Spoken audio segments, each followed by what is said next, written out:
Hello friends, welcome to our YouTube channel Parivartan the education hub. आज के इस video में हम लोग पढ़ेंगे भूकंप चैप्टर को। जैसा कि आप सभी जानते हैं, चैनल पर ईवीएस का जो सेक्शन है वो आपको कंप्लीट कराया जा रहा है और भी जितने भी यूपी टेट में चैप्टर पूछे आते हैं, जितने भी सब्जेक्ट आते हैं, वो सभी लगातार आपके वीडियो डाले जा रहे हैं यूट्यूब पे हैं। ईवीएस के 2 से 3 वीडियो आपके आ चुके हैं, पूरे वीडियो कंप्लीट वीडियो हैं। जिन्होंने अभी तक नहीं देखे हैं, आई बटन पर क्लिक करके सारे वीडियो आप देख सकते हैं। तो चलिए वीडियो को शुरू करते हैं। भूकंप, सभी की ज़िंदगी में भूकंप है। हम लोग रियल भूकंप क्या होता है वो जानते हैं। भूकंप आखिर होता क्या है?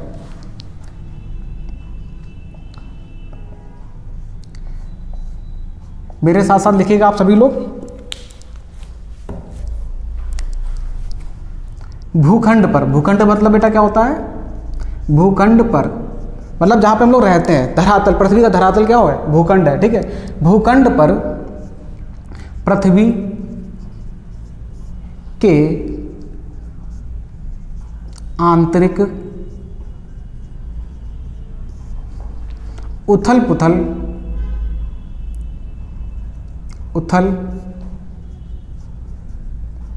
पुथल के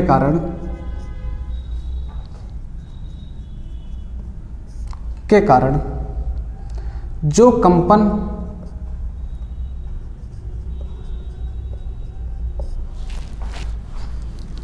होता है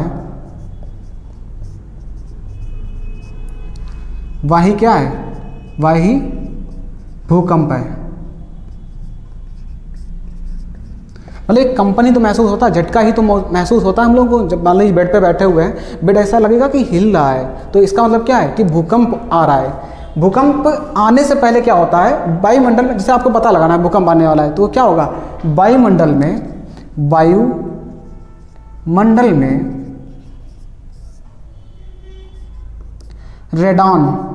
रेडॉन गैस की मात्रा क्या हो जाती है? इंक्रीज हो जाती है। क्या हो जाती है? इंक्रीज हो जाती है। ठीक है, नेक्स्ट लिखिए आप। भूकंपी जो कंपन होता है, कंपन के दौरान, साथ साथ लिखते रहिए आप लोग भी। भूकंपी कंपन के दौरान कई सारी तरंगें उत्पन्न होती हैं। कई सारी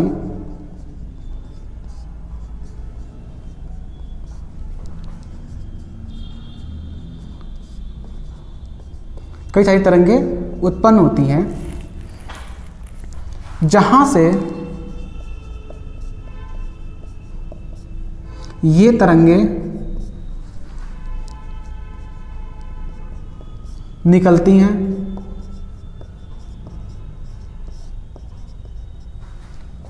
वह जो पॉइंट है, वह पॉइंट लिख सकते हैं डायरेक्ट।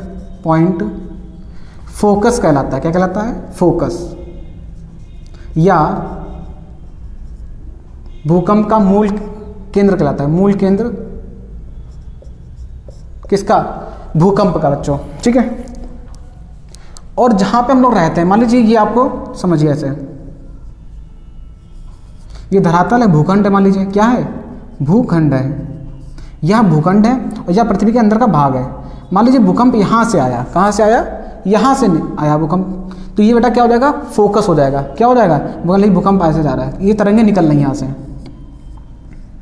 कुछ सीधे जाएगी। ये तरंग मान लीजिए यहाँ पहुंची, तो ये क्या हो जाएगा बेटा? ये मेन सेंटर हो जाएगा। क्या हो जाएगा? Main centre. इसीलिए क्या बोलते हैं? AP centre. क्या बोलते हैं? एपी सेंटर बोलते हैं बेटा। ठीक है, एपी सेंटर इसको बोला जाता है। यहाँ पे, जहाँ पे हमें सबसे पहले क्या होता है? भूकंप महसूस होता है। जहाँ पे भूकंप हमें सबसे पहले महसूस होगा, मान लीजिए नेपाल में भूकंप आया। कहाँ पे आया? नेपाल में भूकंप आया, तो वो उसका क्या हो जाएगा? एपी सेंटर क्या हो जाएगा? नेपाल हो जाएगा। लेकिन जो उसका आसपास का क्षेत्र क्या होता है? जैसे मान लीजिए यहाँ नेपाल से शुरू हुआ, थोड़ा चाइना में पहुँच गया, थोड़ा सा उसका प्रभाव जो है इंडिया में भी आ गया। ठीक है, इंडिया में भी आ गया, तो वो एपी सेंटर नहीं होगा। मेन क्या है?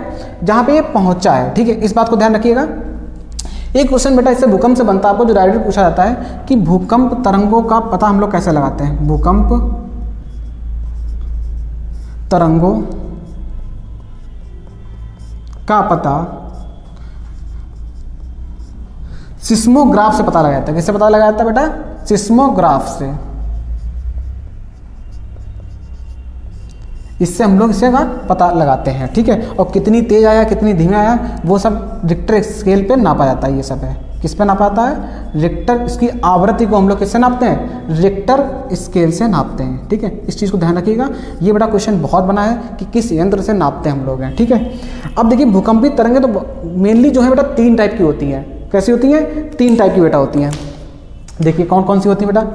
एक होती बेटा है P, एक होती बेटा S और एक होती है L, ठीक है। P, S, L जो बेटा पहले पहुंच जाती हैं धरातल पर या भूखंड पर जो पहले पहुंच जाती हैं वो कौन सी होंगी बेटा? प्राइमरी P तरंगे होंगी, प्राइमरी, जिसे हम लोग बोलते हैं प्राइमरी। जो सेकेंड नंबर पर पहुंचेगी उसे क्या बोलेंगे? सेकेंडरी तरंगे, ठीक है, सेकेंडरी।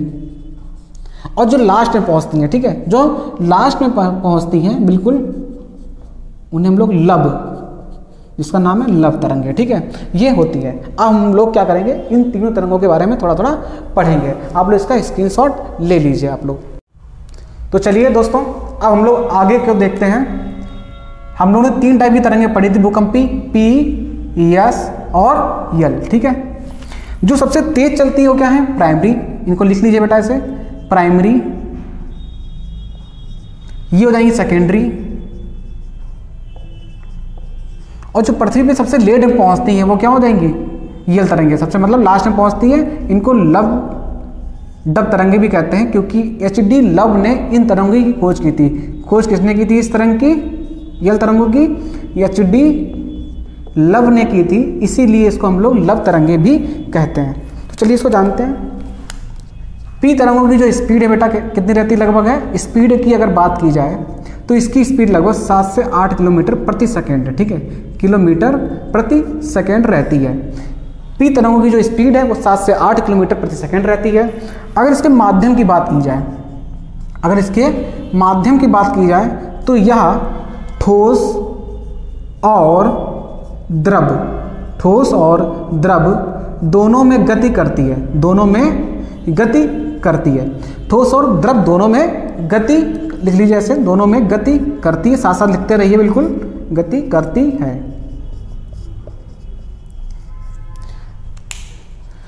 इनकी बात करें अगर प्राइमरी तरंगों की, इनसे क्या होता है दोस्तों? इनसे नुकसान बहुत कम होता है, ना के बराबर। स्पीड ज़्यादा है। आप सोचते हैं सर स्पीड ज़्यादा तो नुकसान ज़्यादा होगा, ऐसा नहीं है। स्पीड तो ज़्यादा है लेकिन नुकसान सबसे कम किन तरंगों से होता है? अगर पेपर में पूछा जाए तो होता है वो P तरंगों से, ठीक है, नुकसान सबसे कम। जैसे नहीं बहुत स्पीड से आया और चला गया, स्पीड से आया चला गया, तो उससे क्या होता है? जैसे नहीं सुई बहुत तेज चुभोई जाए तो दर्द कम होगा, लेकिन अगर धीरे धीरे चुभोई जाए तो क्या होगा? दर्द ज़्यादा होगा। ऐसे ही इसमें भी बेटा होता है, ठीक है। इन तरंगों को हम लोग, इस तरंग को अनुदैर्ध्य तरंग भी कहते हैं। अनुदैर्ध्य तरंग भी कहते हैं,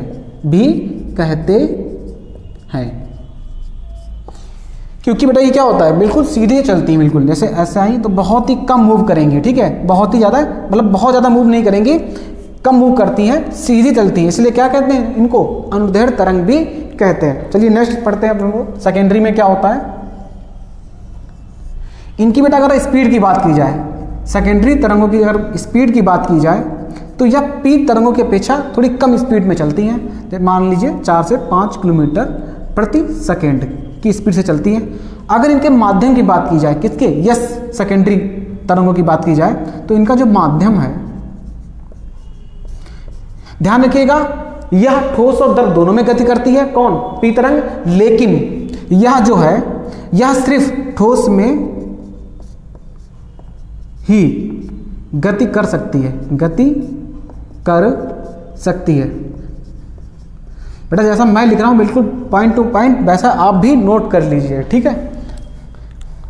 इनसे भी नुकसान क्या होता है? नुकसान बेटा क्या होता है? बहुत ही कम होता है, ज़्यादा क्षति नहीं पहुंचती है पृथ्वी पर। आया चला गया, अच्छा नहीं, दीवार कहीं सड़क टूट गई, कहीं मकान गिर गए, मकानों में दरार पड़ गई, तो ऐसा इसमें कुछ भी नहीं होता। सेकेंडरी टाइप की जो होती है भूकंप, ऐसा नहीं बहुत बार आपके ज़िले में आया होगा लेकिन नुकसान कुछ नहीं हुआ होगा, तो ऐसे क्या होते हैं, वो सेकेंडरी तरंगें होती हैं, ये पहुँचती हैं, ठीक है, यहाँ तक। ऐसा भूकंप नॉर्मली भूकंप होता है, नुकसान इसमें भी बेटा क्या होता है, बहुत ही कम होता है, ठीक है। इस तरंग को हम लोग, इस तरंग को अनुप्रस्थ तरंग कहा जाता है। क्या कहा जाता है, अनुप्रस्थ तरंग भी कहा जाता है।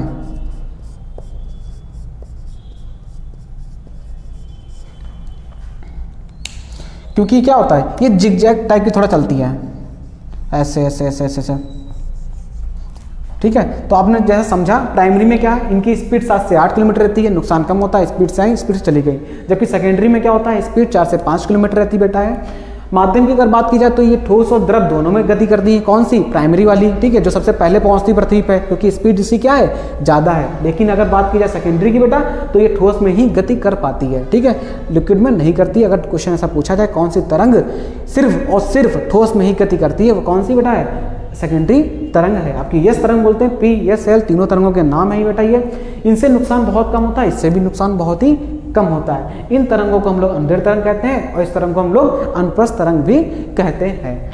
अब बेटा करते हैं यल तरंगों की बात। किसकी करते हैं, यल तरंगों की बात करते हैं। स्पीड इसकी बहुत ही कम होती है। स्पीड कैसी होगी, स्पीड बहुत ही कम रहती है, लो रहती है, ठीक है। माध्यम, किसी भी माध्यम जा सकती है। ये सबसे ज़्यादा नुकसान मैं यहाँ पे लिख रहा हूँ,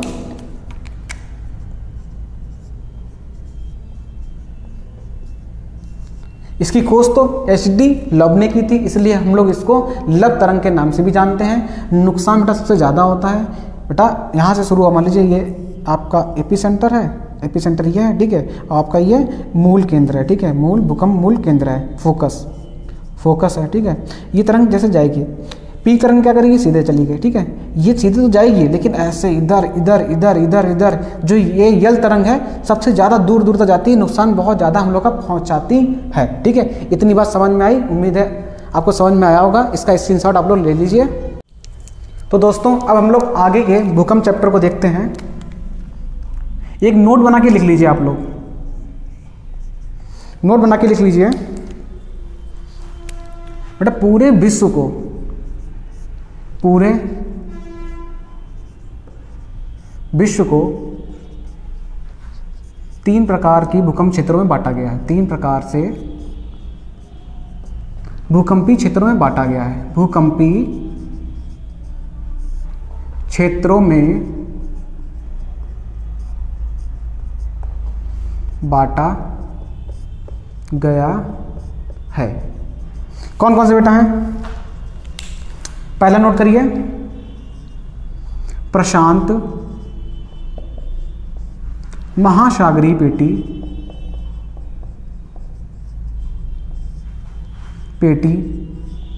सेकेंड नोट करिए बेटा, आपका मध्य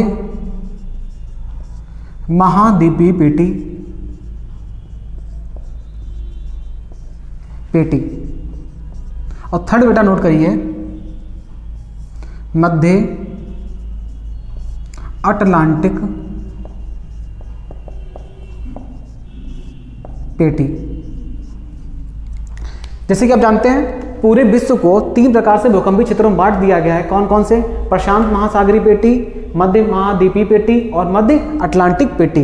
कितना ये एरिया कवर करते हैं, अगर प्रशांत महासागरीय पेटी की बात की जाए, प्रशांत महासागरीय पेटी की अगर बात की जाए तो यह 63% एरिया कवर करता है। अगर मध्य महाद्वीपीय पेटी की बात की जाए तो यह 21% एरिया कवर करता है और पूरे विश्व का 16% मध्य अटलांटिक पेटी यह एरिया कवर करता है। इतनी बात आपको उम्मीद है समझ में आई होगी। हम लोग पढ़ते हैं अब है भूकंप आने के कारण। क्या मतलब कारण है, ठीक है, भूकंप आने का कारण।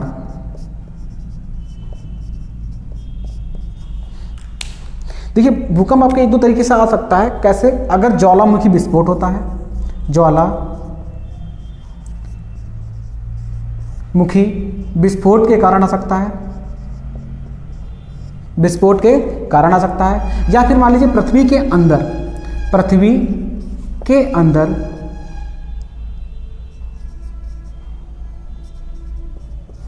जो अंदर जो इसकी प्लेटें हैं पृथ्वी की, प्लेटों के खिसकने से, प्लेटों के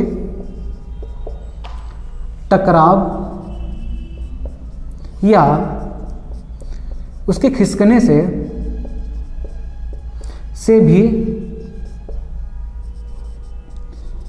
भूकंप आ सकता है। क्या आ सकता है? भूकंप आ सकता है। भूकंप आने के कारण क्या हो सकते हैं? ज्वालामुखी विस्फोट हो जाए, उससे भूकंप आपका आ सकता है, ठीक है। या पृथ्वी के अंदर प्लेटों का टकराव हुआ है तो उससे भी भूकंप आ सकता है। जैसे कि आप जानते हैं भूकंप में हम लोग चैप्टर में क्या क्या पढ़ा आज है, भूकंप क्या होता है, कितनी किस किस टाइप की तरंगे होती है इसमें है, ठीक है, या किन क्षेत्रों में कौन सा भूकंप मतलब किस क्षेत्र में ज़्यादा आता है, ठीक है। तो प्रशांत महासागरीय पेटी में 63% एरिया कवर करता है भूकंप का सबसे ज़्यादा, ठीक है।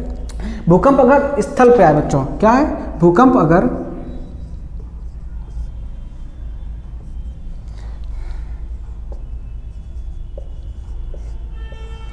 और भूकंप अगर इसमें आए आपका, भूकंप अगर सर भूकंप जो है आपका समुद्र वगैरह में आए या महासागर में आए, समुद्र या महासागर, तो इसको हम लोग क्या बोलते हैं? सुनामी। क्या बोलते हैं? सुनामी।